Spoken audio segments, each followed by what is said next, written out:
Hey moms, welcome to the Gather Moms podcast. My name is Kate. And I'm Rebecca. We've created this space just for you because we're both moms and we get you. Yes, we believe there truly ain't no hood like the motherhood, and we need to be in this together. We also believe we can't mom well without Jesus, so you're going to hear us talk about him too. Follow us on Facebook and Instagram at Gather Moms and make sure to hit subscribe so you don't miss a single episode. All right, mamas, let's jump in.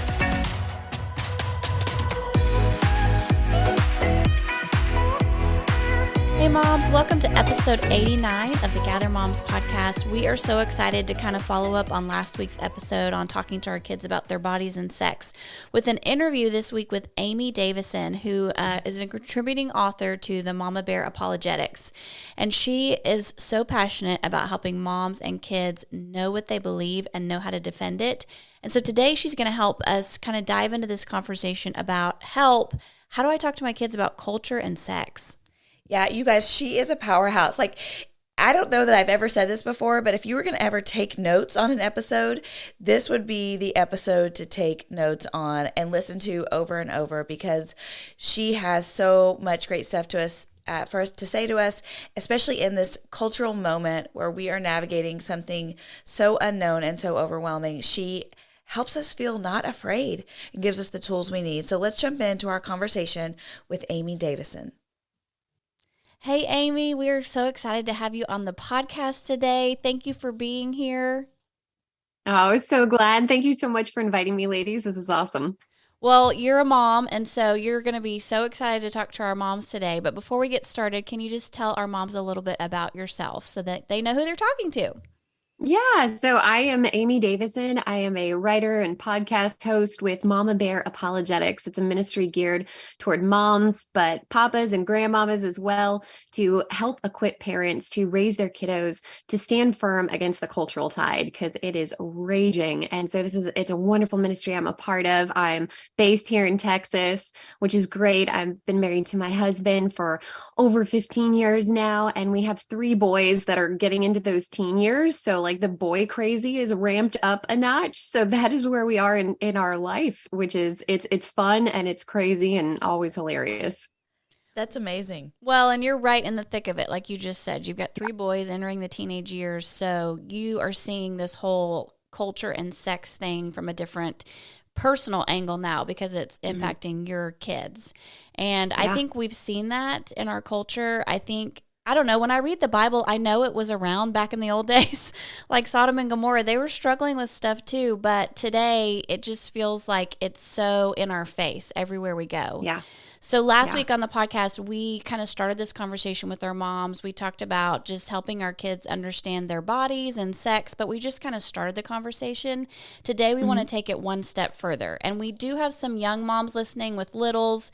They are definitely probably not ready to talk about all this, but our goal is just to put a bunch of tools in their pockets to give them insight. Yeah. But then for me personally and for Kate, we've got teenagers, so we are bought into this. We want to raise our kids to be a light in this generation, and we need all the help we can get. So we're thrilled to have you on the podcast today to just talk us through all these issues. Yes. Yeah.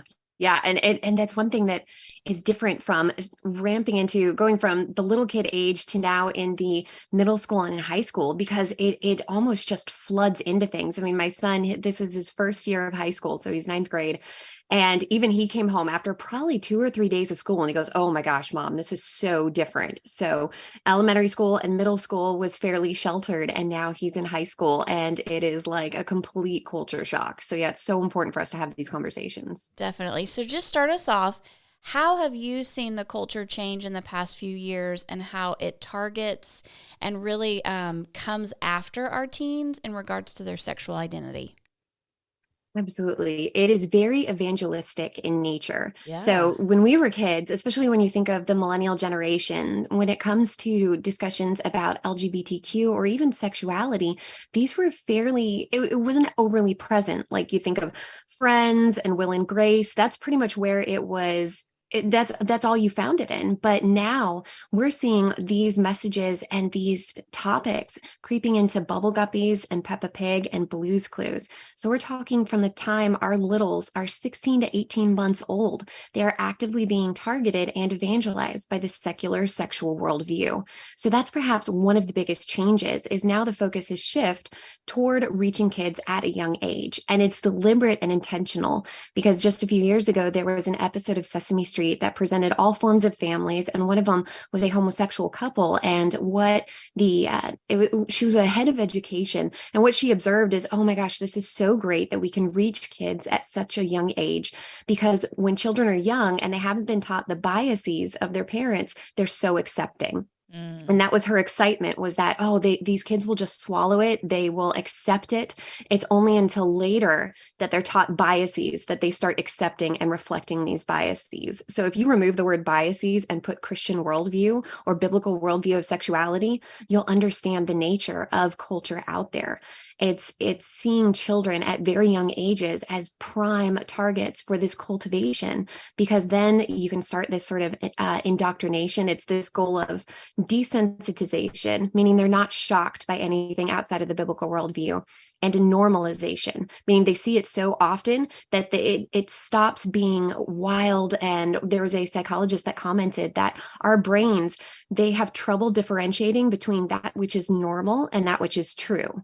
And so with kids, you can see how this is so effective, because if they're not shocked by it anymore and it's seen as normal, well, then why wouldn't it be true? It's everywhere. And that's where, we kind of have these bird's eye view of ancient cultures, especially when we're reading scripture, and we're like, how in the world was this culture able to flourish, and weren't people shocked?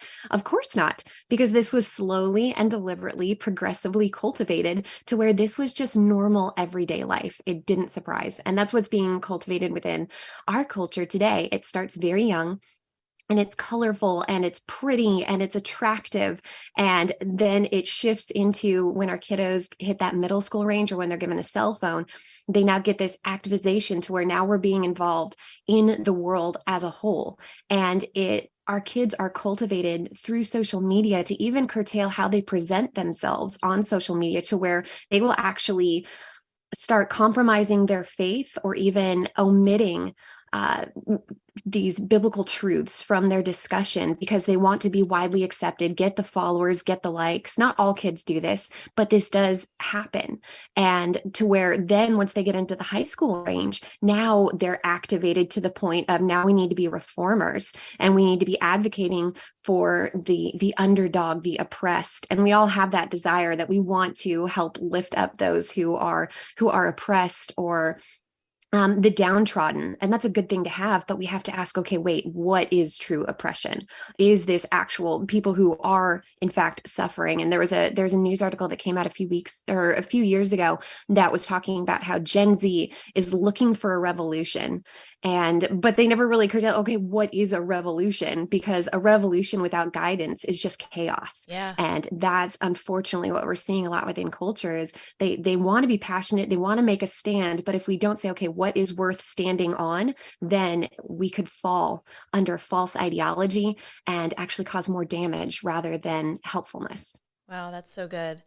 So I saw recently, and I'm hoping that you have these numbers because I don't have them in my head, but there was research that came out about the crazy amount of increase in children identifying as LGBTQ in the last years, whereas it was like a very small percentage, like within, the 2 to 3% in previous years. And then in the last 5 to 10 years, it's like up 30%.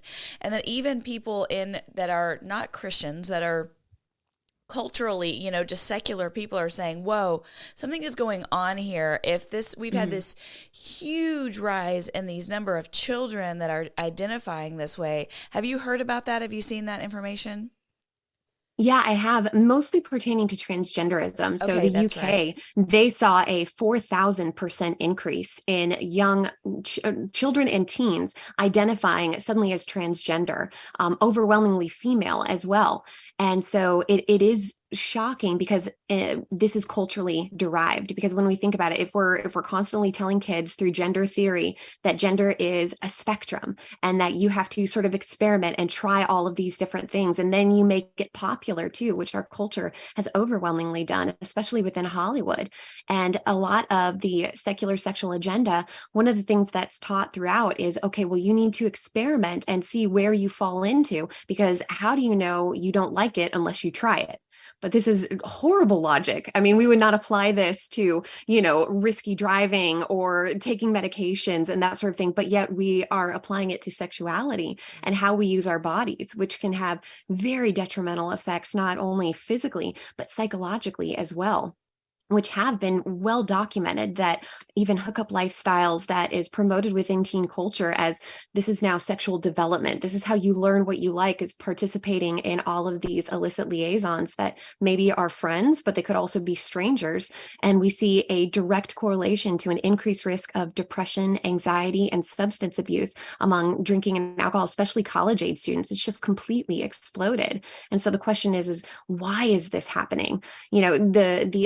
The LGBTQ ideology says, well, that's because we've destigmatized it now. So that way people are more free now to express themselves. But if you study anthropology at all or sociology, you see that within cultures, certain behaviors can be cultivated and groomed, which is why, ancient Rome, they were highly promiscuous, to include homosexual lifestyles, targeting even children as well, because it just became the norm of culture. And we see this within LGBTQ ideology as well, to where if you have a child that's constantly being told, okay, well, no, you don't have any objective anchors to who you are via gender or attraction. You just have to sort of experiment. It's a good thing to experiment. In fact, we're even seeing on the news being told that if you do not engage in lifestyles potentially with, or a relationship with a transgender individual, that now you're being bigoted and hateful. So people are even bullied into engaging in alternative lifestyles. And so kids start compromising.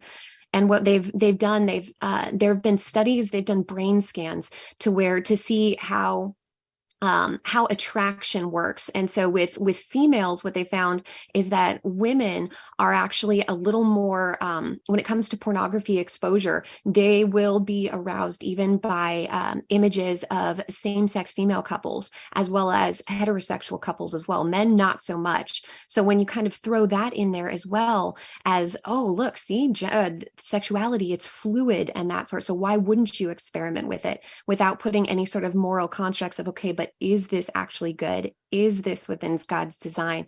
You can see how this would just take hold in culture, especially among teens, because it gives this false view of freedom, sort of an anything goes mentality of whatever I want, whoever's giving me attention, I can go and seek after that.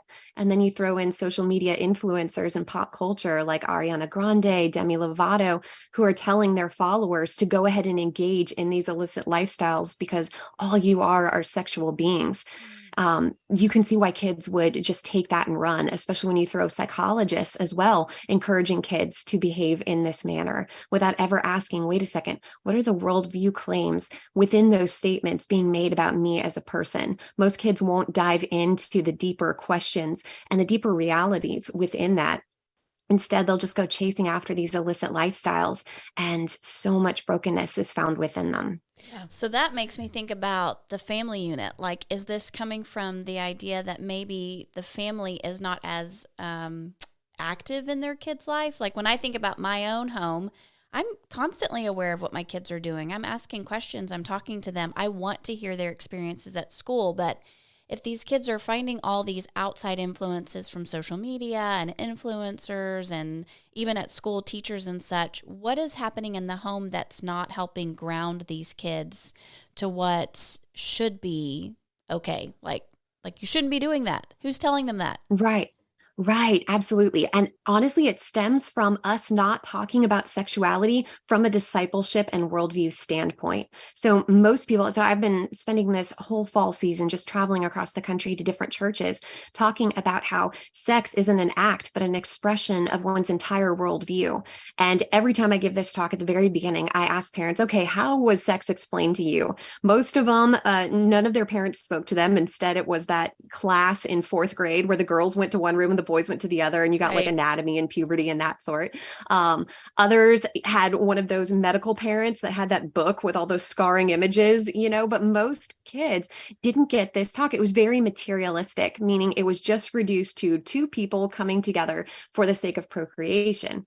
And that's not how God designed sex. Sex reflects spiritual realities. It's symbolic of Christ's relationship to the church and the flourishing that comes when we are united with Christ. But most people don't get that talk. In fact, I've never had one person raise their hand when I've asked, okay, how many of you were told that sex expresses what you believe about God, reality, who we are as human beings, truth, morality? No one has ever done that. So if you think about it, since none of us and our parents never got that talk, we never got that talk. And so it's one of these, we pass on tradition. We think of the sex as just a really awkward, maybe 10-minute conversation that we get to check off our parenting checklist, when our kid starts getting around the puberty range, and that's it. So if that's the case, then you got to think of how culture is meeting our kids today, to where they have been grooming them from the time they're toddlers to this secular sexual worldview. And we think one 10-minute talk when they're 13 is gonna do it. And it's not. And so that's why we really need to change our focus on what sex is. Sex is something that we steward the understanding of it within our children, just like we would any other spiritual discipline and spiritual gift. So we need to be speaking about this regularly and interacting with it regularly, because for one, that tells our kiddos that, hey, whatever question you have, you can come to mom and dad and ask it.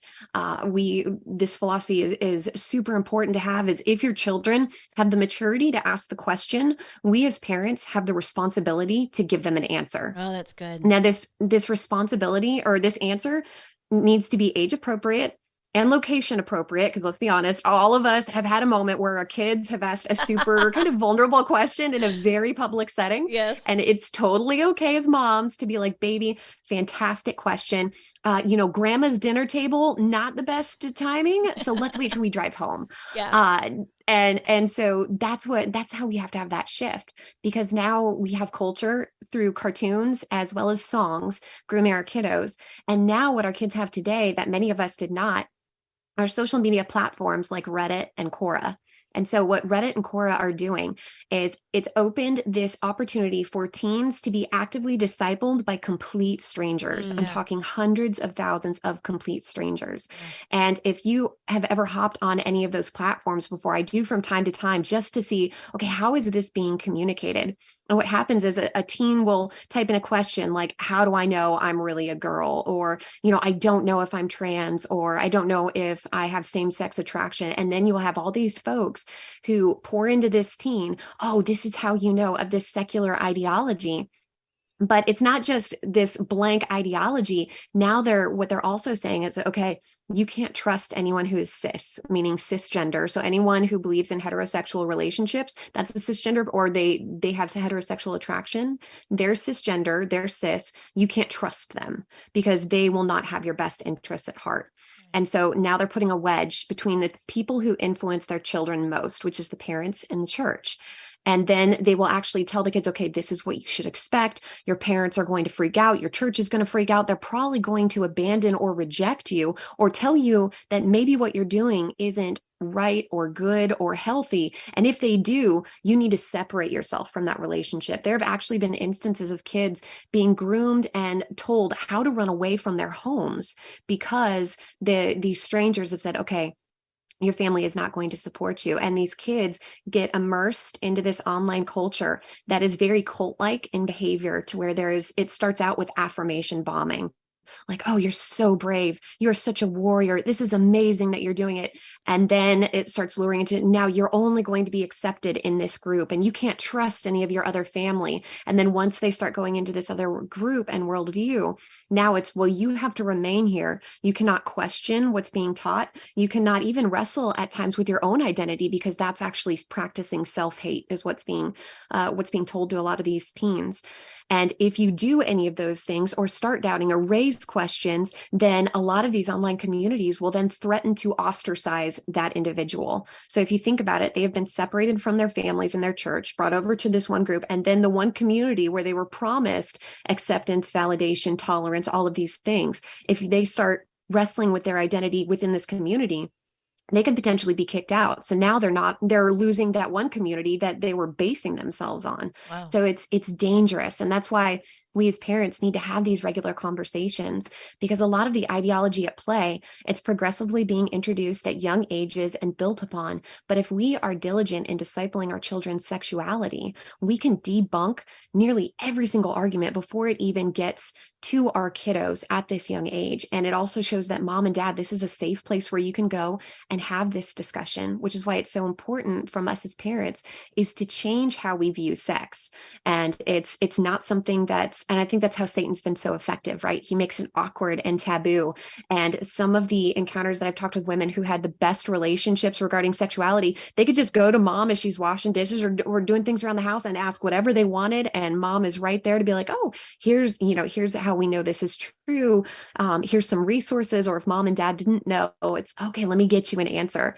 And the kids knew I could go to mom for these questions. And this has been backed up by research. So Barna surveyed who teens go the most to for core questions like regarding the Bible, if something's bothering them, truth, sexuality, and mom ranked number one in every single category except politics. They went to dad for politics, okay, which is okay. And even sex, they went to friends first, but we all did that. We all talked to our friends at the lunch table before we, went to mom first, but mom was number two within sexuality. And parents, what they found from the ages of 12 to 19, parents are the number one influencer on their children's sexual decision making. So all the way through those awkward teenage and puberty years, we are the number one influencers over technology, the entertainment industry, and their friends, wow, which is fantastic. But so many parents don't realize this, because when we look at family dynamics on the TV, we see families that are highly dysfunctional to where the kids aren't listening to the parents aren't talking to the kids, and we think that that's reality. And it's not. Our kiddos want us to talk about these issues. They may roll their eyes and put in their ear pods sometimes, but they want a safe place to interact with this. And we need to make sure that our home is prime training mode before they get launched off into the world. So good.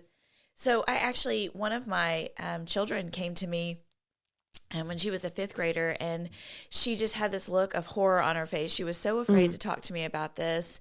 And she said that she had seen another girl and felt like she was pretty and wondered if that meant she was gay. And she was, just honestly just terrified that then this was like this thing that had been decided for her, that she didn't have any choice in the matter. Like this was something that had happened to her. And gosh, it just broke my heart because I never had to experience that. I feel like growing up, I thought other girls were pretty and stuff, or liked what they were wearing. And I felt safe to have those feelings. It never made me think that my sexuality or my sexual attraction was in limbo. That was just part of like normal growing up. Like you thought people looked good, right? Yeah. For her, it was this immense pressure then to make a decision about her sexual orientation, or actually for her, it seemed like it felt like the decision had already been made for her and she didn't even have any power over it, right? Like she had been born this way, right? She was so scared. And I remember just feeling heartbroken for her, because even though we have these conversations and this is a home where we are cultivating it to be a safe space, even she was subject to that. And it hurt me just terribly to see her being racked with that extreme pressure as a 10-year-old. As a 10-year-old, having to make this decision. And so just having, just sitting down with her and being like, no, that's like totally normal. It's totally normal. And unfortunately, that's what we're seeing in culture, is this hypersexual focus on relationships. And there have been news articles that have been coming out about how this is adversely affect men, especially because men can no longer have great intimate friendships with other men because it's always seen as gay. And Right. there was, oh gosh, one of the Star Wars, I think it was Rogue. No, not Rogue One. One of the Star Wars movies with Finn and Poe. Like they had a good friendship, but what happened? Oh, well, now we need to make them a relationship. Why? Why can't these men have good relationships? Or even as a girl, I remember reading Anne of Green Gables, and I loved her relationship with her friend. I mean, they would hold hands, but can you imagine if two young girls were holding hands, just having a good friendship today? It would be hypersexualized. And we're seeing our children robbed of good, intimate friendships for this hyper focus on sexualization. And it's tragic because like your poor 10-year-old, she couldn't even think another person was pretty without having this almost existential crisis of, oh, wait a second, does this mean I'm gay? No, you're admiring beauty. And that is how God has designed us to see and even seek out creating and cultivating beauty. There's nothing wrong with that. But that's one of those things we've been robbed of culture. It's just even having good friendships or even recognizing the beauty in another person. I just have never heard it described as discipling your kids' sexuality. Yeah. Like, I feel like as a mom, I've been discipling all kind of stuff, your manners, your hygiene, your friend drama, your academics. I have never heard it said like that. I think that's going to be really new for our moms to think, okay, wait, that is part of what I'm called to do. Well, and I have some follow-up questions for you there because I feel like in the last episode, like we did a pretty decent job talking about like how we talk to our kids about sex and their bodies and stuff. But I really feel like you even then took our viewpoint higher to look at the God piece in the whole thing. And we did talk a little bit about how that it was all part of his design. But what have you done? Are there any resources or kind of how have you talked with your children about the things that you mentioned about this being a beautiful reflection of who God is and this is part of our worship and things like that? Yeah, absolutely. So even before we talk about sexuality, one conversation we have to have with our kids first is on the existence of truth. So our culture today is highly relativistic, meaning that and it's this shift from modernism to postmodernism. So when our ancient forefathers realized that they couldn't know all the things and bring about world peace through the power of their minds and logic and critical thinking, they sort of overcorrected into saying, okay, well, if we can't know everything, then we can know nothing. Like super dramatic teen response right there. And so now they're saying, okay, well, truth isn't knowable, so everybody's truth exists. So if you've ever heard the statement, she's got her truth and I've got my truth, that sort of thing, that is rampant within our culture. It's called relativism. And it's immensely problematic when it comes to when we think of worldviews, because if your kid has absorbed this relativism, then anytime we teach or preach and point to the realities of God, what our kids start thinking is, well, that's just mom's truth and dad's truth. I've seen this within Christian private school. I've substituted within Christian private schools to where a 12th grade apologetics class, the students could not write an evangelistic encounter that they would have with a friend. Like, how would you share the gospel? And I said, well, did I explain the directions wrong? And they go, well, no, Miss Amy, she's got her truth and I've got my truth. And I mean, that's okay, right? Like, I don't have to share the gospel. And if our kids don't understand that truth is knowable and that truth exists, then anything we teach after that will just sound like a preference. Wow. So that's where we need to start with our kiddos, because sexuality is highly based on this sort of relativistic outlook of, well, they've got their sexual truth and you have your sexual truth, but it's actually ramped up a little bit. There was a phrase that I picked up from another friend, and it perfectly summarizes what I was seeing in culture, and it's called meta-modernism. So when we think of meta, we probably, if you've got teens, you've heard of the metaverse, where it's this immersive video game experience to where now you can even buy virtual real estate and money online. Kids are now thinking that their avatars that they create are their true selves. So meta means creating. It's this focus on I create my own reality. And so that's where we're seeing this now shift in culture, because if everything is preference, there's no power in that. You can only get power from something being objectively true. So that's where the sexuality movement is really taking hold. And that's why we're seeing laws being able to be changed, because now it's not just my truth and her truth. It's if I experience this, so it's this experience filter. If it passes through my experience filter and I experience it, then that makes it true. But it's not just true for me. it's true for you as well. And you have to now change to accommodate my truth. So that's this difference between metamodernism and postmodernism. Postmodernism said, well, you've got your truth and I've got my truth. Metamodernism says, I've got my truth and it's also yours and you have to change. Wow. And so Right. it's these problematic viewpoints on worldview, which is why for our kiddos, we have to start, okay, what is truth? Does it exist and is it knowable? So that's that foundation layer. And we actually see this in Ephesians 6. The very first piece of the armor of God we're told to put on is the belt of truth. Right. And this was Wow. intentional. This was the first piece that Roman soldiers put on because every aspect of their armor, to include their weapon, was anchored to that belt. Without it, they could not be effective in battle because the breastplate would come off. They would lose their sword. It made them more vulnerable. So this is where we start with our kiddos. We have to start with that truth foundation. And then once we say, okay, truth is knowable.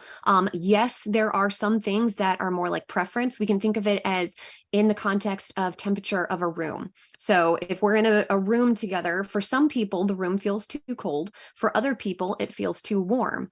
And that's everybody's preference. However, what's true for all people? That it's 72 degrees within the room. Right. Wow. And so that's great. That's good. That is how we can differentiate between the existence of subjective truth, which is each person's preference or how they feel, to objective truth, which is true for all people. So that's where we start with our kiddos, is this foundation of truth.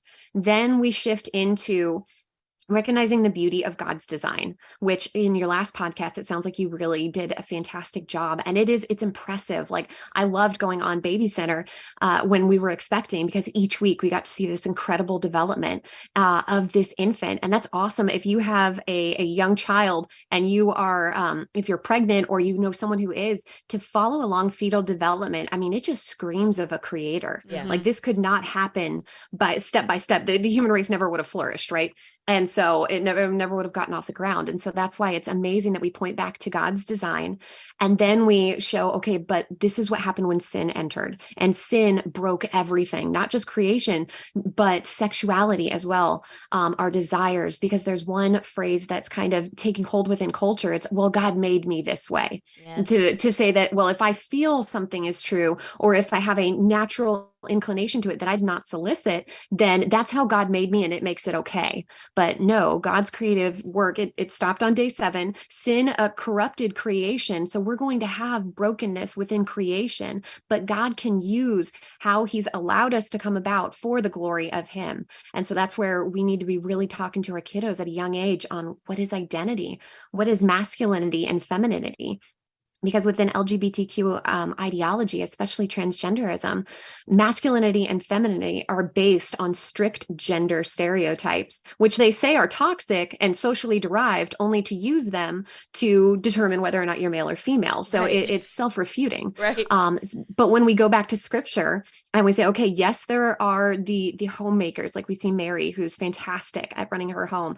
But we also have entrepreneurs like Joanna, who was a dealer of purple cloth. We have leaders like Deborah, who was a judge over Israel. And we have girls that kick tail like Jael. I love the speaker that came on Mother's Day when she said, Jael's awesome. She took down the biggest Canaanite leader by staking his head to the ground with a tent post. I mean, Right. and you don't mess with stay-at-home wives. You know, Yeah. it's a great biblical example. Yes. And it's awesome because we may have a feisty, sassy little girl in our house that may not fit with the Mary mold, but because God has designed range within masculinity and femininity, she may fit more in the Jael and the Deborahs. Yeah. And so that's why it's discipleship, because it's so multifaceted that it requires many conversations over a long period of time for us to just really revel in God's beauty and glory and design.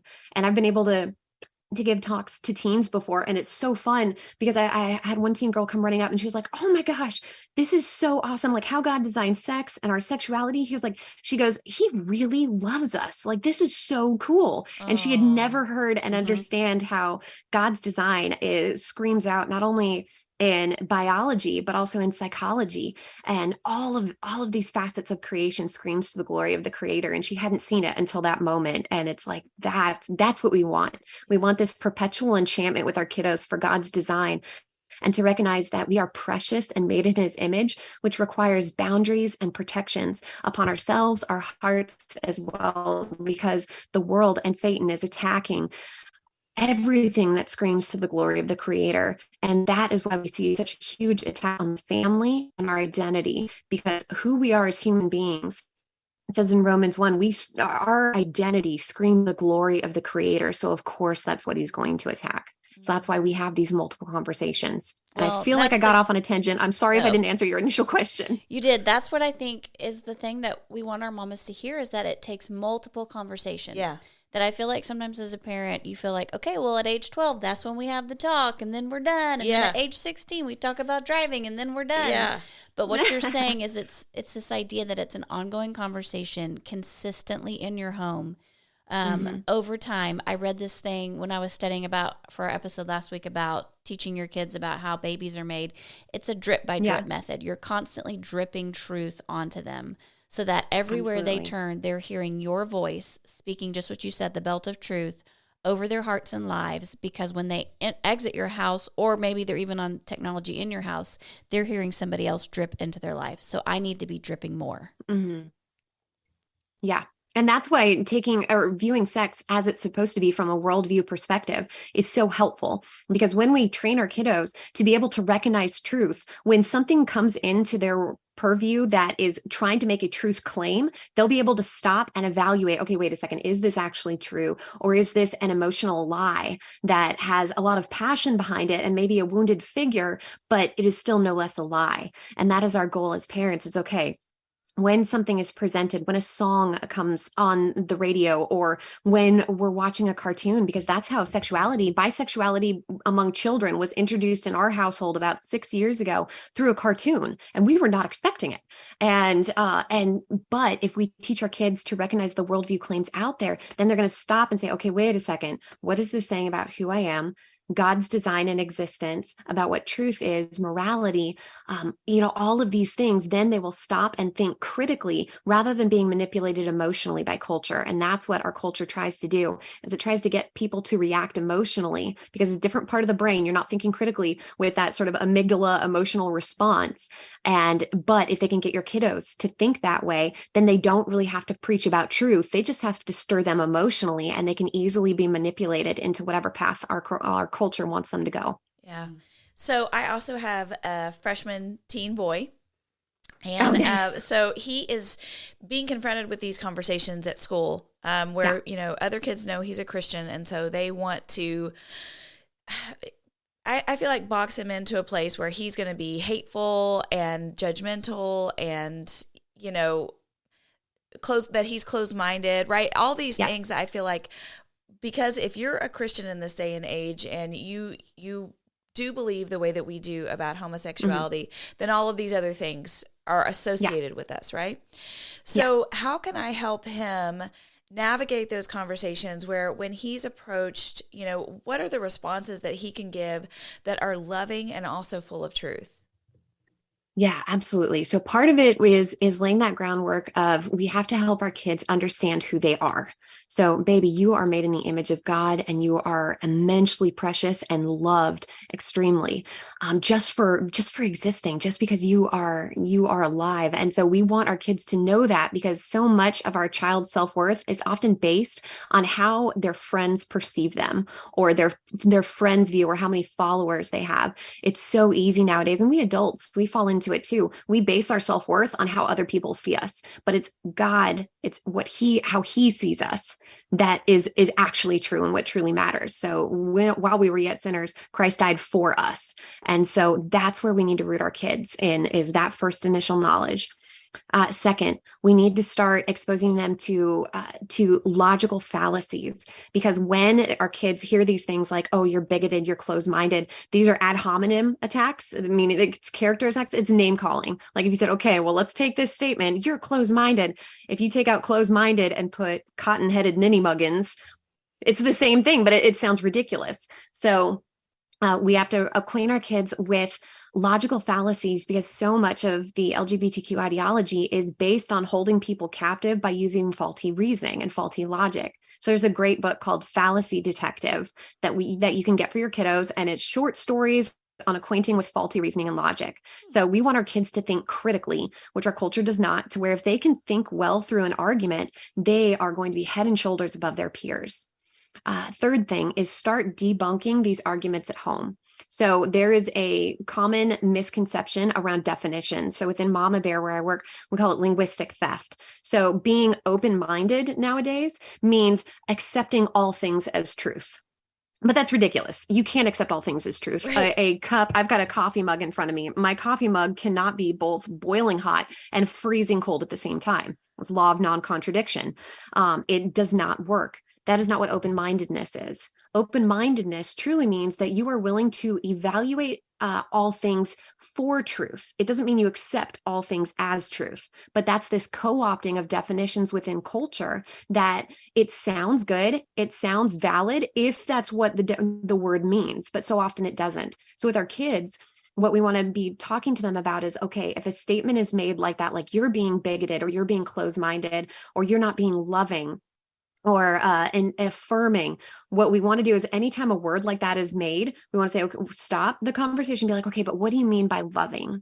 What do you mean by affirming? What do you mean by closed-mindedness? Okay. And this is a great way for our kiddos to pause the conversation, get the other person to transition into thinking critically and define the terms. Because if we don't do that, sometimes we can be arguing and I'll be arguing about one subject and they're arguing about something completely different. We're never going to meet in the middle. So we want to make sure that all the cards are on the table and we understand where things are going. So first, understanding who we are in Christ.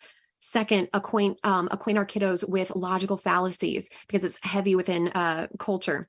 Third, debunk and define terms, understand what definitions mean and how culture is using these terms, because that will give them a leg up too, because so often teens will retweet without researching. And that's what we can need our kiddos to do.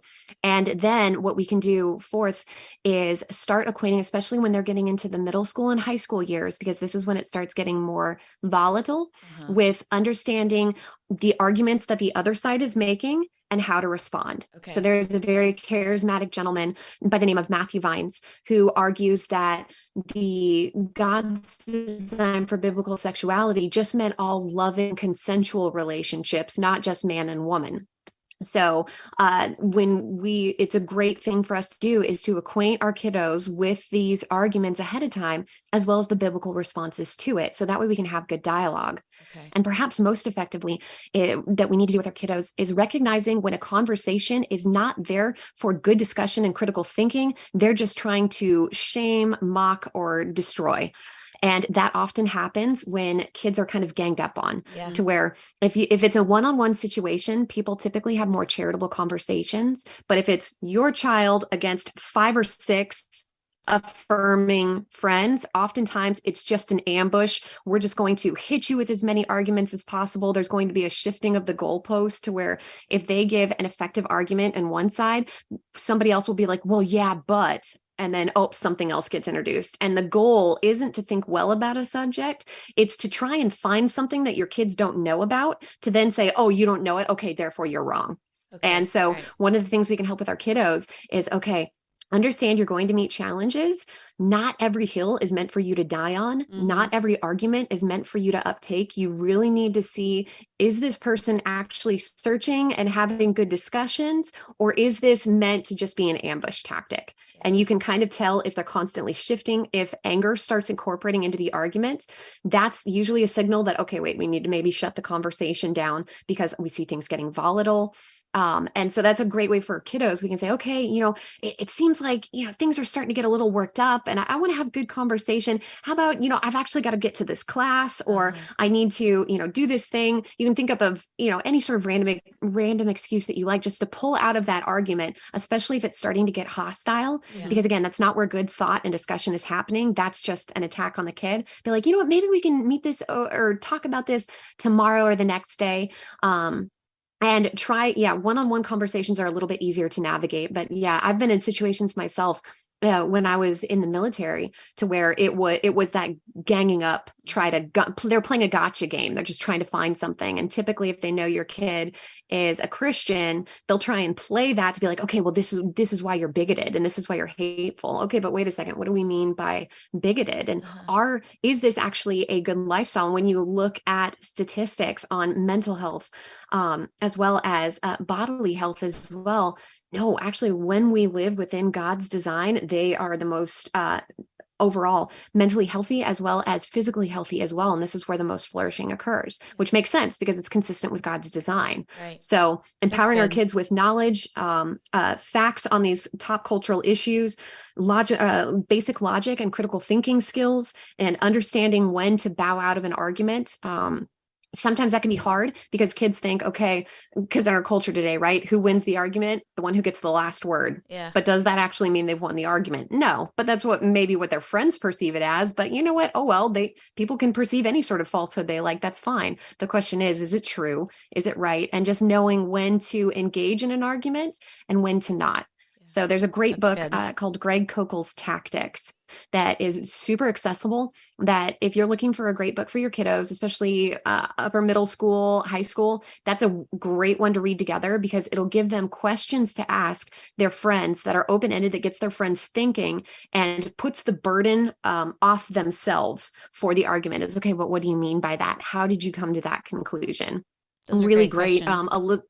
Elizabeth Urbanowitz also just came out with a critical thinking curriculum that's basic logic and that sort. It's geared for homeschooling and private schools, but this, even if you have your kids in public school, this is an awesome curriculum that you can purchase and start implementing in your home to get your kiddos to think well. And that's what we're called to do, is to make competent kiddos. It's the Holy Spirit's role to convert. We're just meant to raise competent kiddos. So that's our goal.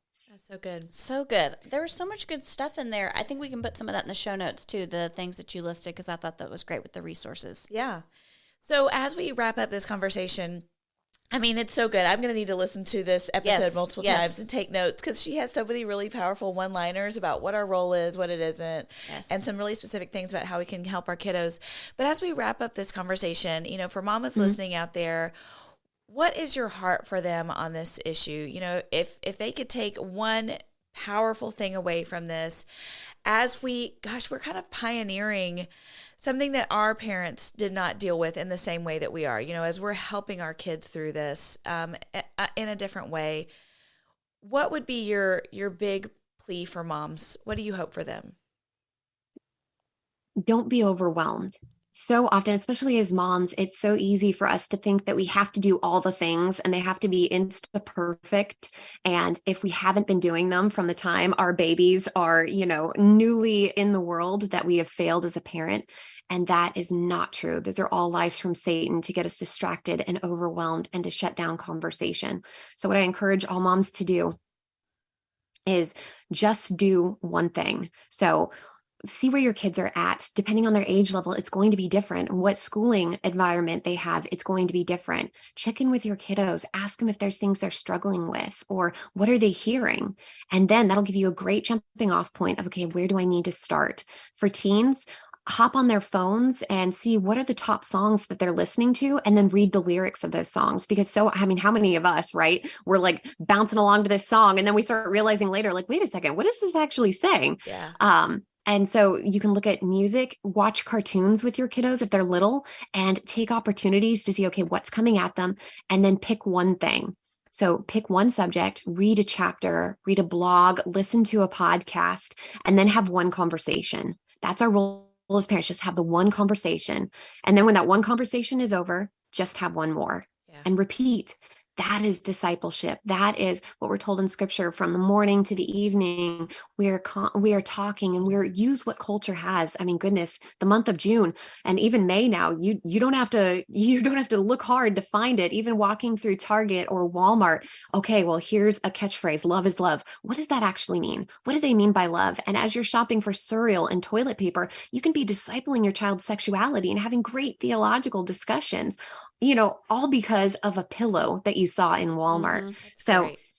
Have one conversation, just be an active prayer for God to bring things to light that you can discuss, and have the boldness to speak into your kiddos, because he didn't give us a spirit of meekness, but of boldness. And we are to use the armor of God and train our children to use the armor of God. So just be bold, mamas, and have one conversation. Oh, I love that. That's so good. So for our moms that want to just learn more about you and the resources you have, tell us how they can connect with you. Absolutely. So sexuality, we have got a great book. It's the Mama Bear Guide our Mama Bear Apologetics Guide to Sexuality, to where we take some of the top things in culture regarding sexuality and break them down chapter by chapter. And we have a systematic method of evaluating, okay, what are they saying? What is the truth? What is the falsehood? What's some of the history behind it? And how do we have godly conversations to point our kiddos back to truth? Fantastic book that we even have a study guide that goes along with it. Mama Bear Apologetics, all one word. So it's MAMA bearapologetics.com. We have a great website that has all sorts of blogs, not just on sexuality. We're talking worldviews and cultural challenges as well, that you can just really be empowered to understand what's going on in culture. And we also have a resource page too, because I love footnotes. I love resources and sources. So even if you want to know more about a subject, that's where you can reach us. And we have a Mama Bear Facebook page. And what I love to tell folks is we have a message option on the Facebook page to where if you click it and you write us a quick little note, it comes directly to our phones. Like my cell phone here, if you send a message, it's going to pop up on my phone. And we've had some great fellowship with moms to where if there's something going on that you want questions or advice or a resource, hop on there and one of us will reach out to you to equip you. So yeah, there's so many great resources out there that did not exist 5 years ago. So this is a great time to be a mom. Even though culture seems intimidating, God has put you here for a purpose, and there are resources to get you through it. So be empowered, mamas. There is something out there for you.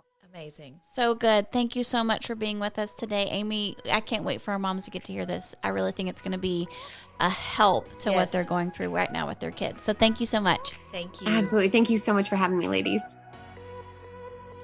One easy way you can help another mama is by sharing this podcast with her. If you have laughed, been encouraged, and gotten help here, would you take a moment to share this podcast on your socials? Text the link to a friend and leave a rating and review. Thanks for your help in getting the word out to mamas about this space we've created just for them.